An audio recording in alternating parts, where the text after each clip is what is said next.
Thank you, Ron. So let's first get screen share going, and then I'll try and tell you a bit about myself.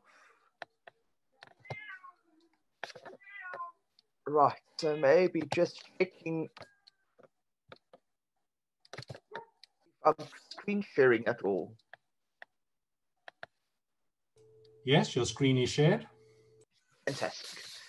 So good morning to all. I think it's wonderful all joined us this morning, and I think it's such a relevant topic that we need to start discussing. So as you've heard from Ron, my name is Chris McLachlan. I'm a clinical psychologist. Usually when I present, I use a combined name, /team, just to really indulge on the binary of gender. That gender is one of these fascinating things. If we just put a slash in the middle of the name, we can go from male to female or incorporate both and be both. I think it's one of those amazing things about gender is that we're not 100% sure yet what gender is. We have speculated, we have thought about it, we are thinking the whole time, and we live gender and we perform gender every day. I think sometimes we should be learning from our young people, adolescents, what gender is about. It seems to have much idea about gender. So this morning, I'm going to try and stay within my half an hour. Always a challenge for all of us that love to speak. So we'll try that for this morning. So I love to put in a disclaimer of most of my colleagues know disclaimer is for me very important, although it's quite an old disclaimer. It comes from 2011, and I'm looking forward to the next one that Path will do instead of care number 8. That should be coming through later this year or early next year. Disclaimer is something like that. So terminology in the area of health or transsexual, transgender, gender non-conforming people is rapidly evolving. New terms are being introduced, and the definitions of existing terms are changing. There's often misunderstanding, debates, or disagreements about language in this field. And why I think it's important to speak about this is the fact that a lot of our terminology that we use in the here and now might already have changed later this afternoon. Let me just see what it is.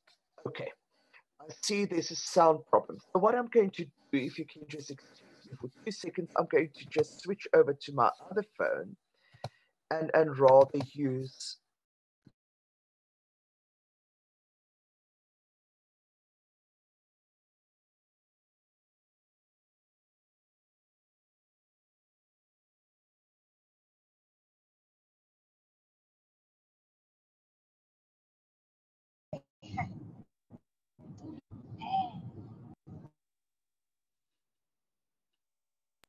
So Ron, is this better?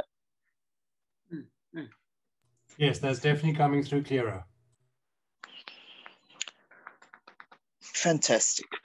Okay, so why I state this whole terminology aspect is as we move through this presentation, some of the words that I will be using will have changed by the end of today. And if you go onto Facebook later today, you might see new words. And the reason for that is this is a very rapidly evolving area of research and things that's happening in this world. So even if we look at this disclaimer, you're going to see the word transsexual, for example, we don't really use in South Africa. Gender non-conforming has moved much more to gender diversity. And we quite often now use trans and gender diversity. So already we see the change of evolving language. So just coming back, I know Simon already spoke quite a lot about this, but if we come back to what is it then? And what is gender about well, on the one side, we know there's physiological aspects there, but I'm going to focus on the social construction of it all. So you've heard about sex assigned at birth already, that when a baby is born and we see a penis, we're going to say, oh, this is a little boy, so we're going to assign them male at birth. And if there's a vagina, we're going to say, oh, this is a little female, a little girl. So we're going to put her into pink and we're going to assign her female at birth. But on the other side, we're also going to see at times we can't really decide if it is a penis or a vagina that we're seeing. And then the person will be assigned intersex or will be stated as intersex, but usually still assigned at a boy or a girl or the closest to it that we can go and register the child at Home Affairs. But we've also realized that there's many intersexes and diversity out there. And as we move into that space, being it chromosomes, being it what we can see, maybe only later coming through to a scan, the hormonal diversities, as we start seeing this, we start realizing that sex is not binary either. And there's a lot of diversity. And intersex, we now usually use DSD. That's not the Department of Social Development. That is for disorder and sex development, or then diversity in sex development. So sex plays a part into gender. But there's also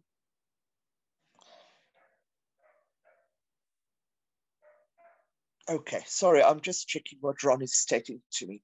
There's also about gender identity. And there we see it's our internal sense of being. Do I feel I'm a man or a woman? Maybe both, neither, or another gender. And then there's gender expression. So that would be our behavior, our communication, our social interactions and interests, our mannerism, our clothing. Usually with kids, we will see with who they play, their fantasy play. If they play house, do they identify as the father, the mother, the brother, the sister, the aunt, the uncle, the baby?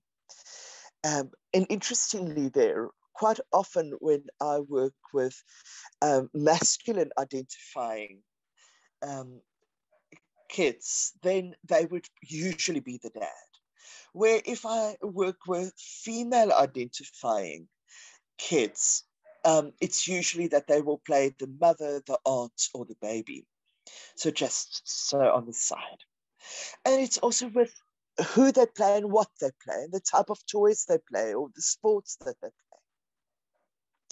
And then obviously there's gender role, what my culture says I should be doing, what my parents say I should be doing, what my schools say I should be doing.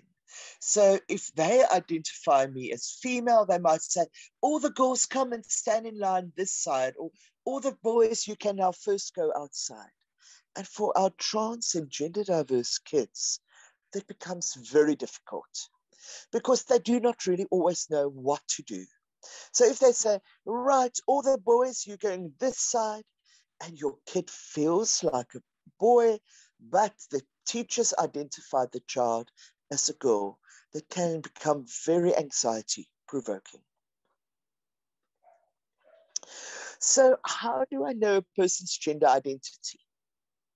Well, the easiest is ask them, self-identification. As they become older, it's usually the pronoun becomes into play. And then they might also change their names. But I think what is very, very important is to respect a person's gender identity at all times.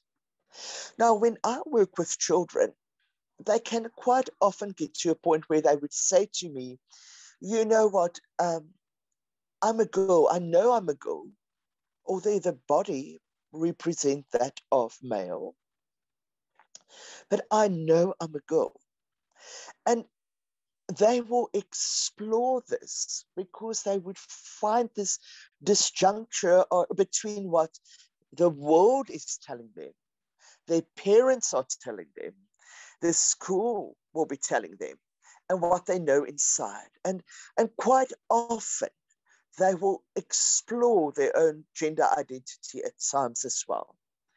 But what we're also seeing, as Simon also alluded to, we're seeing much more children coming in that's gender non-binary. That would say, I'm a girl and a boy, or I'm neither. And we also need to affirm that of our young people. So today, I want to focus a little bit more on the models of accessing gender affirming healthcare. Because we see that over the years, especially psychology and psychiatry has used a gatekeeping model. Having said that, I don't think it was always psychology and psychiatry putting themselves into the gatekeeping situation. It was quite often the doctors saying, no, you must first go and see a psychologist or a psychiatrist before you can access healthcare. And so this kind of combined situation was constructed where the person became a gatekeeper and saying, yes, you are trans or gender diverse enough. And we still see that quite often happening now, that if you don't have enough gender dysphoria, or you can't say I am a girl trapped into a male body, or I'm a man trapped into a female body, then you can't access hormones or gender affirming surgery. But that is beside the point, because it is not in the end the doctor, the psychologist, the psychiatrist, the social worker that needs to decide for this young person who and what they are and what they can access and not access. Having said that, if there's medical reasons that's concerning and we can't put a person on hormones, I mean, we can't ignore that and let a person place himself at risk by accessing hormones. And similar, if a person is still exploring their gender, or we see that the puberty blockers and the halting or pausing of puberty for a while will help a person to explore their gender identity more, it does not mean now we must just rush into that space. But what I have found over the years, by exploring with the child, with the young person, with their parents, gender and gender identity, we get to a point that we can together find a space where we start understanding what is our next step. Now, we also have the medical model that tends to be very paternalistic.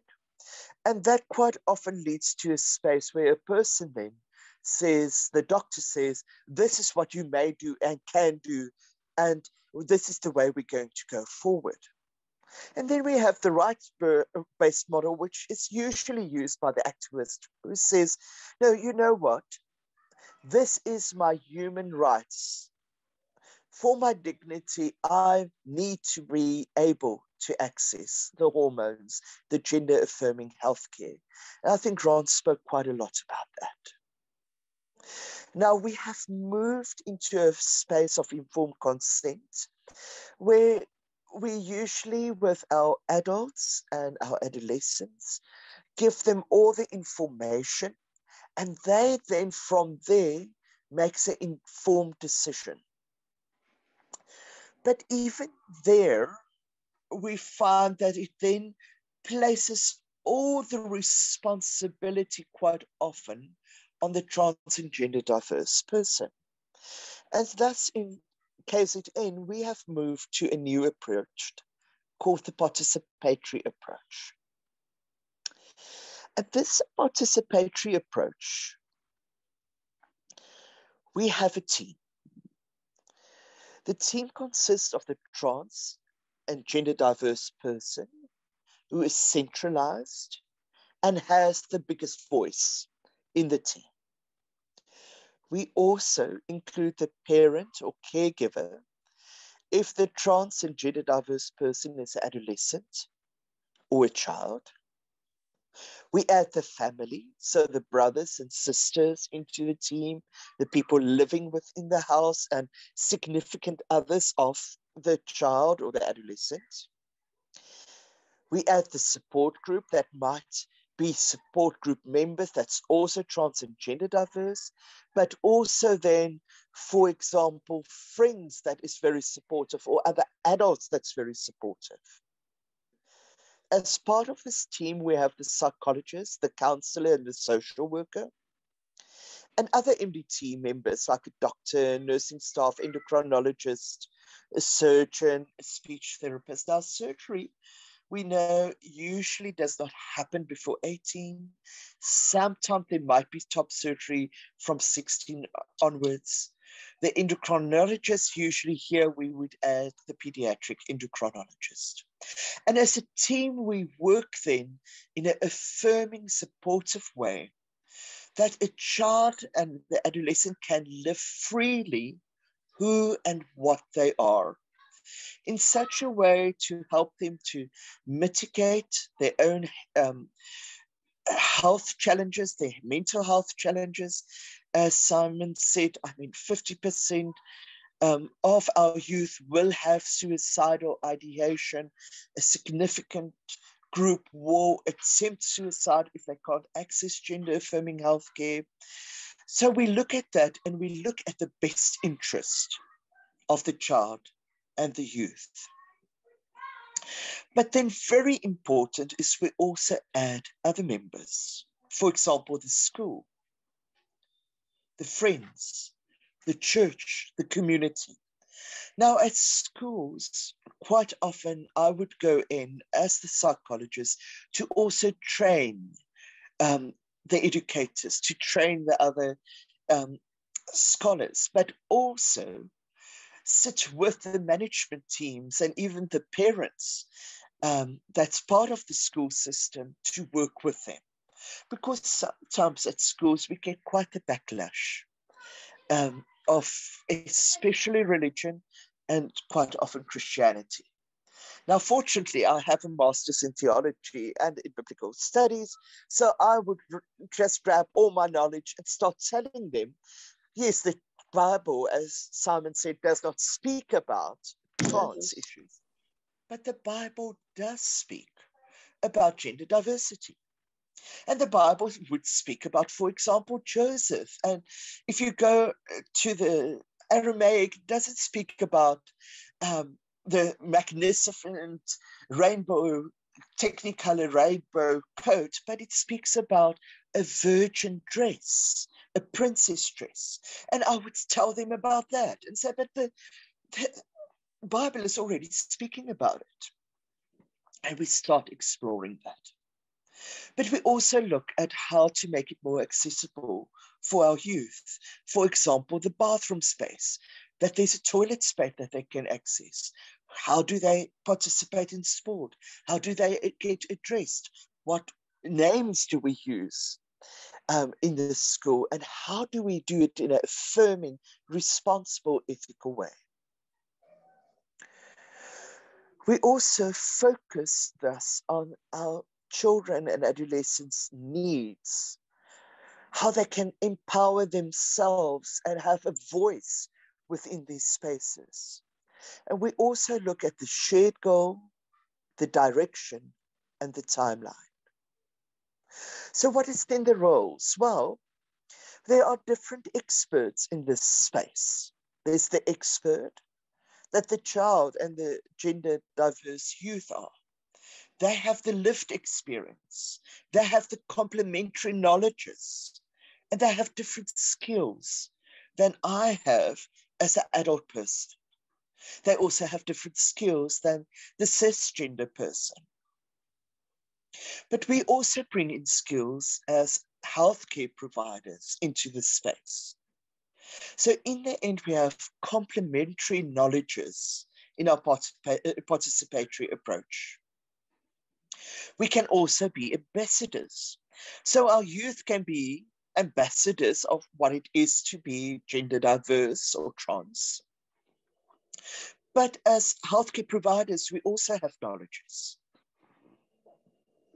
Also, other professional spaces. For example, the Department of Home Affairs. I know Ron and Simon has done a lot of work with Home Affairs, as we have done here in KZN. But also a lot of trans people have approached Home Affairs and trained the people working there how to help our trans youth to change their gender markers. And as the parents and the kids and the youth then go into these spaces, they already have a welcoming space when they arrive there. Again, we know about the community, religious spaces where we can, when churches allow us, go into those spaces. But slowly, as the children come out and the youth come out into the spaces, the churches are starting to ask questions. And I'm also part of one of the reverends groups on Facebook where there is a lot of discussion starting to happen around these issues, and where people are getting very confused and very worried and very uptight and very asking, what are we going to do with this gender that's being thrown out? And I think it's wonderful that they're starting to ask the questions. And fortunately, I have some voice there as well in education. So we become trainers of gender affirming healthcare, and where we work and where we access and where we work, we can in the end train people. So yesterday, I had the opportunity to speak at the KZN legislature. And one of our main topics in the end landed on toilet spaces, that even while trans and gender diverse people are invited into the space, again, there is not a gender neutral toilet space. And just by changing the aspects into these kind of very visible things, we can challenge our society narratives and concepts and structures. So we need to become the activists for our youth, as they are also activists. So I'm very aware that kids that's in grades 5 already start talking about sexuality and gender. They know what is cisgender, what is transgender. We can't underestimate our youth of today. And that's why I say we need to listen and learn, because their idea of gender is much less binary as our ideas. And we need to start doing research and open up spaces and be out there into the world.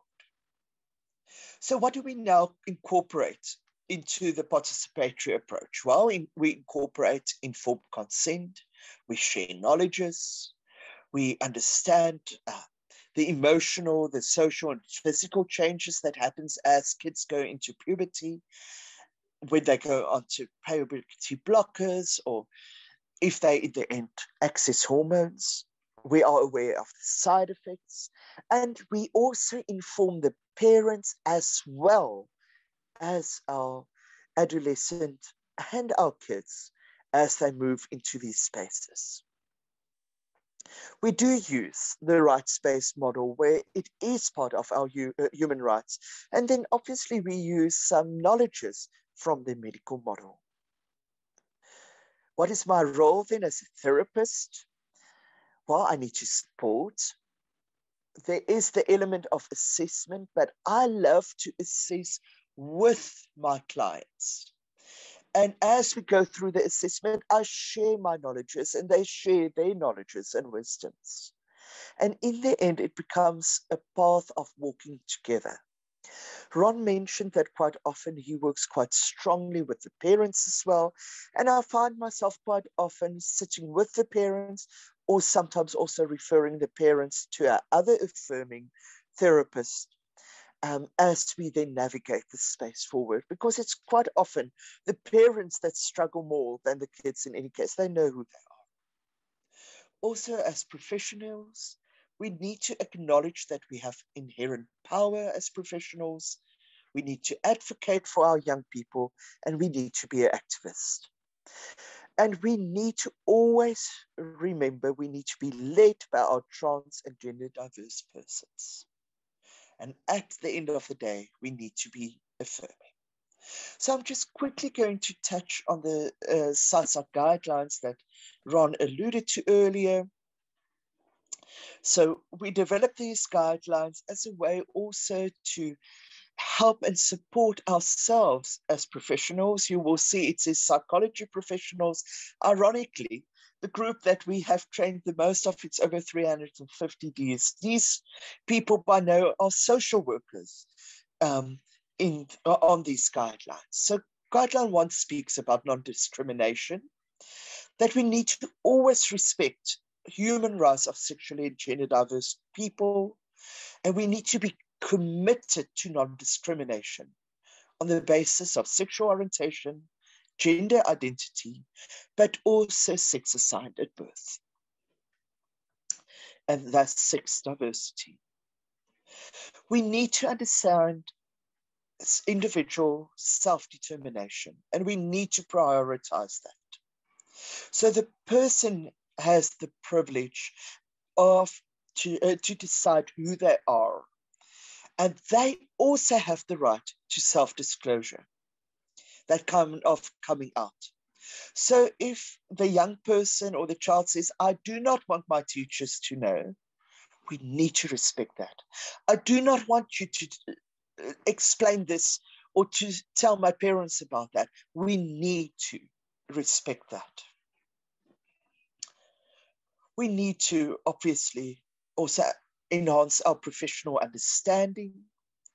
And thus we also need to understand not only the diversity of gender, but also the fluidity of gender. We need to be aware of the normative social context and how our young people are navigating it. And as you start moving out into this world, you're going to find gender everywhere. You're going to find it, as I said, in the bathroom space. You're going to find it on your forms, on how we say ladies and gentlemen, or ma'am, or sir, this and this and this. We're going to find it in our titles. It is everywhere. We even find it in our gender identity documents. So you need to become aware of that and where our youth and young people are also navigating these spaces. We need to be aware of intersecting discriminations. So a child being in a school that is much more open to gender diversity versus a child in a school that's very rural or very Christian, very traditional, will have different intersecting discriminations.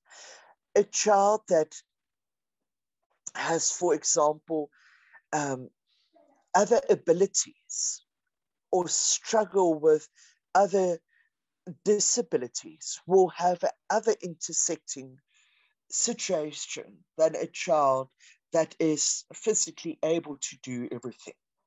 And we need to be aware of that. And that sometimes become very different when we work, for example, with a person with an intellectual disability that's also gender diverse, and the informed consent process around that. We need to counteract stigma and violence. And we are still so fighting for the hate crimes bill that we can also add that into where we have some margins of power as we help the people that's so marginalized.